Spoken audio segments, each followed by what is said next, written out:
Energy mass equivalence के बारे में बात करेंगे। We are going to talk about the energy mass equivalence. So ये जो एनर्जी मास इक्विवेलेंस है हमारे पास, ठीक है, E is equals to mc square. इसमें हमें ये पता लगा था दैट आइंस्टाइन ने बताया था the energy is directly proportional to mass. आप कुछ भी काम करते हो, आप जब भी कोई एनर्जी गेन करते हो तो वो मास में कन्वर्ट होती है। आप कुछ भी कोई काम करते हो, आप कोई भी काम करते हो तो मास में कन्वर्ट होता है, ठीक है। आप एनर्जी गेन करते हो तो मास में कन्वर्ट होगी, एनर्जी लूज करोगे तो मास क्या होगा, लूज हो जाएगा। जैसे मैं आपको सिंपल सा एग्जांपल दे रही हूँ, हम जरा हाई फाई नहीं चाहते कि भाई अगर मैंने खाना खाया, मैंने एनर्जी गेन किया और इस एनर्जी को यूज़ नहीं किया तो वो मेरी बॉडी में एज अ मास की फॉर्म में, कोलेस्ट्रॉल की फॉर्म में डिपॉजिट हो जाएगी। और अगर हम लोग काम करते हैं, ठीक है, तो हमारी एनर्जी यूज्ड अप होती है तो हमारी बॉडी का मास कम होना शुरू हो जाता है, ठीक है, गॉट इट। तो यहाँ पे भी हम लोग एक कॉन्सेप्ट पढ़ेंगे मास डिफेक्ट, जिससे हमें पता लगेगा कि न्यूक्लियस के अंदर वो इतनी स्ट्रॉन्ग एनर्जी कहाँ से आई थी जिसने प्रोटॉन न्यूट्रॉन को, न्यूट्रॉन न्यूट्रॉन और प्रोटॉन प्रोटॉन को आपस में क्या किया हुआ था, होल्ड किया हुआ था, ठीक है, गॉट इट। अब हुआ क्या था, हमने जब न्यूट्रॉन, जैसे अब मेरे पास लेट्स सपोज मेरे पास सोडियम है, सोडियम के अंदर 11 प्रोटॉन्स हैं और 12 क्या हैं, न्यूट्रॉन्स हैं। हमने क्या किया, इन 11 प्रोटॉन का मास इंडिविजुअली निकाला और 12 न्यूट्रॉन का मास इंडिविजुअली निकाला हमने इन न्यूक्लियॉन्स का मास निकाला, न्यूक्लियॉन्स हो गए ना ये। हमने इनका मास निकाला, प्रोटॉन का अलग निकाला, न्यूट्रॉन का अलग निकाला। अब जब इन्हीं 11 प्रोटॉन और 12 न्यूट्रॉन को मिला के हमने सोडियम का न्यूक्लियस बनाया तो हमने क्या देखा, सोडियम का न्यूक्लियस क्या, सोडियम के न्यूक्लियस का मास कम था, जबकि हमने उसमें क्या यूज किया है, हमने उसमें 11 प्रोटॉन यूज किए हैं, 12 न्यूट्रॉन यूज किए हैं। तो इंडिविजुअली जितना इन दोनों का मास होना चाहिए उतना ही मास सोडियम को आना चाहिए, क्योंकि सोडियम के अंदर भी 11 प्रोटॉन और 12 न्यूट्रॉन यूज हुए हैं। पर ऐसा क्यों नहीं हुआ, where the mass goes, mass कम हो गया। हमने क्या किया, we have find out the mass of protons. Let's suppose मेरे पास एक एलिमेंट है, I have a element, X element है मेरे पास, जिसका एटॉमिक नंबर Z है और मास नंबर क्या है, 8, ठीक है। तो उसके अंदर कितने नंबर ऑफ प्रोटॉन्स होंगे, उसके पास कितने नंबर ऑफ प्रोटॉन्स होंगे, कितने प्रोटॉन्स होंगे, जितना उसका क्या होगा, एटॉमिक नंबर, जितना एटॉमिक नंबर होता है उतने नंबर ऑफ प्रोटॉन होते हैं, उतने नंबर ऑफ इलेक्ट्रॉन होते हैं। तो मास ऑफ प्रोटॉन्स क्या होगा, मास ऑफ प्रोटॉन्स क्या होगा, इसे बोलेंगे हम mp। कितना होगा, कितने नंबर ऑफ प्रोटॉन है Z, इन्हें मल्टीप्लाई कर दो मास ऑफ 1 प्रोटॉन से। एक मास का, एक प्रोटॉन का मास कितना था, mp, कितने नंबर ऑफ प्रोटॉन है Z, तो मास ऑफ प्रोटॉन कितना हो जाएगा, टोटल मास ऑफ प्रोटॉन कितना होगा, Z इंटू mp। समझे कि नहीं समझे। अगर मैं सोडियम का एग्जांपल दूं तो सोडियम के अंदर, सोडियम का एटॉमिक नंबर 11 और उसका मास नंबर 23, तो इन 11 प्रोटॉन का मास कितना होगा, कितने नंबर ऑफ प्रोटॉन्स हैं, 11। एक प्रोटॉन का मास होता है 1.6 इंटू 1.672 इंटू 10⁻⁻27। उसे मैंने क्या ले लिया अभी, एमपी ले लिया। जब न्यूमेरिकल आएगा तो एमपी की वैल्यू कितनी डालनी है, 1.672 into 10⁻⁻27। This is the mass of 1 proton. कितने प्रोटॉन है तुम्हारे पास, 11, तो क्या करोगे, 11 को उससे मल्टीप्लाई कर दो, जितने प्रोटॉन है उनका मास आ गया। अब न्यूक्लियस के अंदर प्रोटॉन होते हैं और क्या होता है न्यूक्लियस के अंदर, नंबर ऑफ न्यूट्रॉन्स, क्या होते हैं, नंबर ऑफ न्यूट्रॉन्स। न्यूट्रॉन कैसे निकालते हैं हम लोग, 23 माइनस 11, मास नंबर में से किसको मल्टीप्लाई माइनस कर देते हैं, एटॉमिक नंबर को। मास नंबर किससे डिपेंड करते हैं, A माइनस Z। जब भी आपको नंबर ऑफ न्यूट्रॉन्स निकालने हैं तो उसके मास नंबर को उसके एटॉमिक नंबर से माइनस कर दो, मास नंबर को एटॉमिक नंबर से माइनस कर दो। तो मास ऑफ न्यूट्रॉन कितना आएगा, मास ऑफ न्यूट्रॉन कितना आएगा, A minus Z into mn। जितने नंबर ऑफ न्यूट्रॉन थे उसे एक मास ऑफ न्यूक्लियस से मल्टीप्लाई कर दिया। मास ऑफ न्यूक्लियस और प्रोटॉन में ज़्यादा फर्क नहीं होता, एक होता है 1.672 इंटू 10⁻⁻27, दूसरा होता है 1.627 इंटू 10⁻⁻27। दोनों का अप्रॉक्सीमेटली मास क्या होता है, सेम होता है। अब ये दोनों मिलके क्या बनाएंगे, न्यूक्लियन। अब इन दोनों के अगर मैं मास ऑफ न्यूक्लियन निकालूं, ठीक है, अगर मैं मास ऑफ प्रोटॉन को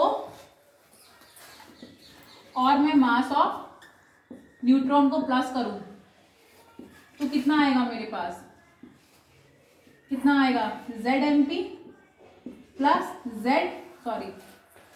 A माइनस ZMN, यही होगा, यही होगा। ठीक है, अब भाई अगर मैं इन दोनों को मिला के 11, अगर मैं छोड़ के एग्जाम्पल लूँ, मैं 11 प्रोटॉन को मिला के 11 प्रोटॉन और 12 न्यूट्रॉन को मिला के अगर मैं सोडियम का न्यूक्लियस बना रही थी, पहले मैंने इनके दोनों का इंडिविजुअली मास निकाला, प्लस किया, लेट्स सपोज प्लस करके 20 आया, पर जब इन्हीं को यूज करके मैंने न्यूक्लियस का मास निकाला, सोडियम के न्यूक्लियस का मास निकाला तो वो 18 आया। मैं तो एग्जांपल दे रही हूँ, आई एम गिविंग एग्जांपल, मतलब लेट्स सपोज इन दोनों को प्लस किया तो मास कितना आया 20 इंडिविजुअली, अभी न्यूक्लियस नहीं बनाया, इंडिविजुअली प्लस किया तो मास कितना आया 20। पर जब इससे हमने क्या किया, 11 प्रोटॉन और 12 न्यूट्रॉन से जब मैंने क्या बना, न्यूक्लियस बनाया, किसका, सोडियम का, तो लेट्स सपोज उसका मास कितना आया 18, तो वो 2 ग्राम का मास कहाँ गया। तो आइंस्टाइन बोलता है वो मास लूज हुआ to create a binding energy, वो मास लूज हुआ क्या बनाने के लिए, एनर्जी बनाने के लिए, जिसने क्या किया, प्रोटॉन और न्यूट्रॉन को, न्यूट्रॉन को प्रोटॉन और प्रोटॉन को आपस में क्या किया, बाइंड किया। जब न्यूक्लियस बना तो न्यूक्लियस के अंदर क्या बनी, क्या बनी थी, एक स्ट्रॉन्ग न्यूक्लियर फोर्स, जिसने क्या किया था, बहुत स्ट्रांगली प्रोटॉन को, प्रोटॉन न्यूट्रॉन को, न्यूट्रॉन को बाइंड किया हुआ। तो वो फोर्स कहाँ से आई थी, इस मास के डिसअपेयर होने से आई थी। प्रोटॉन और न्यूट्रॉन का मास अगर 20 था तो जब इनसे हमने न्यूक्लियस का मास बनाया तो 18 आया। सो वो जो 2 ग्राम का मास डिसअपेयर हुआ था, जो मास डिसअपेयर हुआ था वो किस में कन्वर्ट हो गया, अकॉर्डिंग टू आइंस्टाइन, एनर्जी में कन्वर्ट हो गया। और उस एनर्जी ने क्या किया, न्यूक्लियस के अंदर क्या किया, प्रोटॉन को, प्रोटॉन न्यूट्रॉन को और न्यूट्रॉन को आपस में बाइंड करके रखा। समझे कि नहीं समझे। एंड वो जो मास डिसअपेयर हो जाता है उसे हम क्या बोलते हैं, मास डिफेक्ट। क्या बोलते हैं उसे हम, मास डिफेक्ट। ठीक है, तो हमने वो मास डिफेक्ट कैसे निकालना है, हमने ये जो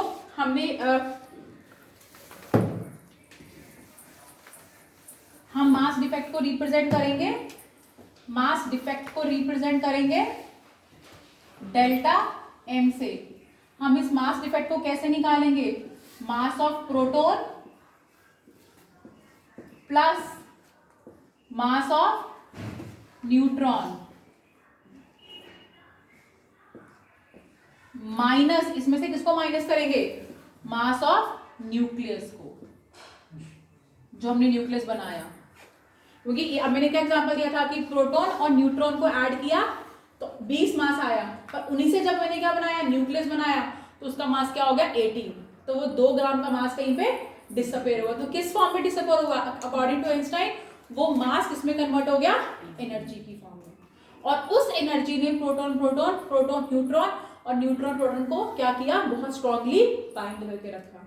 तो उस एनर्जी को हम बाइंडिंग एनर्जी बोलते हैं, जो बहुत अच्छा कॉन्सेप्ट है, जो हमारा सिलेबस से डिलीट हो चुका है। ठीक है, तो यहाँ पे जो फॉर्मूला बनेगा मास डिफेक्ट का वो कैसे बनता है, मास ऑफ प्रोटॉन कितना निकाला था अभी हमने बच्चों, ZMP, मास ऑफ न्यूट्रॉन कितना निकाला था, A माइनस ZMN, इसको माइनस करेंगे मास ऑफ न्यूक्लियस में से, तो न्यूक्लियस को कैपिटल N से शो कर दो, small n for neutron, capital N for nucleus. ठीक है, अब जब एनर्जी निकालनी होती थी तो आइंस्टाइन की इक्वेशन लगाते थे हम लोग। तो एनर्जी निकालने के लिए हम क्या करते थे, delta M equals to C²। तो ये क्या होती थी, इससे ये मास किसमें कन्वर्ट हो गया, एनर्जी में। ठीक है, यहाँ पे आ गया ZMP plus A minus ZMN और यहाँ पे माइनस MN। अब इस बाइंडिंग एनर्जी के बारे में हमने पिछले साल, अभी साल तो है नहीं तो मैं टाइम वेस्ट नहीं करूंगी तुम्हारा। ठीक है, तो पिछले साल हमने क्या किया था, इस बाइंडिंग एनर्जी के ऊपर हमने पूरा एक ग्राफ पढ़ा था। उस ग्राफ में 3 चीज़ें एक्सप्लेन हुई थी कि सिर्फ सबसे ज़्यादा जिसकी सबसे ज़्यादा बाइंडिंग एनर्जी होगी वो एटम उतना ही ज़्यादा क्या होगा, स्टेबल होगा। सबसे ज़्यादा बाइंडिंग एनर्जी आयरन की आती है, which is around 8.8 mega electron volt. ठीक है। और एक भी बात क्लियर हुई थी। दूसरी बात ये क्लियर हुई थी कि जैसे जो स्मॉल न्यूक्लियाई है, जैसे हाइड्रोजन हो गया, उसकी बाइंडिंग एनर्जी बहुत कम थी, दैट मीन्स हाइड्रोजन का न्यूक्लियस क्या होगा, बहुत ही अनस्टेबल। और आयरन से जब आगे बढ़ रहे थे यूरेनियम की तरफ, तब भी बाइंडिंग एनर्जी 8.8 से कम होकर 7.6 तक आ गई थी। दैट मीन्स स्मॉलर न्यूक्लियाई भी क्या होते हैं, अनस्टेबल होते हैं, और हैवियर न्यूक्लियाई भी क्या होते हैं, अनस्टेबल होते हैं, क्योंकि इनकी बाइंडिंग एनर्जी क्या आई थी, कम आई थी उस ग्राफ में। जिससे कॉन्सेप्ट बना न्यूक्लियर फ्यूजन और न्यूक्लियर फिजन का।